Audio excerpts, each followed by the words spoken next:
सम्पूर्णमा नमस्कार, स्वागत छ टिएससी एक्जाम गाइड युट्युब च्यानलमा। आज हामी नेपालका कुन कुन मन्दिर कुन शैलीमा निर्माण भएको छ भन्ने विषयमा जानकारी पाउनेछौँ। भिडियोलाई अन्तिमसम्म हेरेर साथ दिनुहोला। सुरु गरौँ पेगोडा शैलीमा निर्माण भएका मन्दिरहरूबाट। पेगोडा शैलीमा निर्माण भएका मन्दिरहरू चाङ्गु नारायण मन्दिर, मानगृह, पशुपतिनाथ मन्दिर, तलेजु मन्दिर, नुवाकोटको दरबार, काष्ठमाण्डप, दत्तात्रेय मन्दिर, पाटनको भुवनेश्वर मन्दिर, काभ्रेको प्लान्चोक भगवती, न्यातपोल मन्दिर भक्तपुर, भद्रादिवास मन्दिर, मनोकामना मन्दिर, बाघ भैरव मन्दिर, कैलाशकूट भवन मन्दिर, बसन्तपुर दरबार।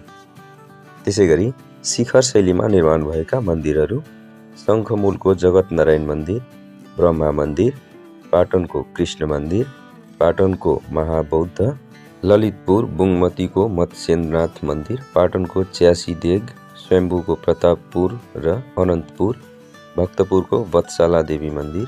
त्यसैगरी स्तूप शैलीमा निर्माण भएका मन्दिरहरू स्वयम्भूनाथको स्तूप, बौद्धनाथ स्तूप, पोखराको विश्व शान्ति स्तूप।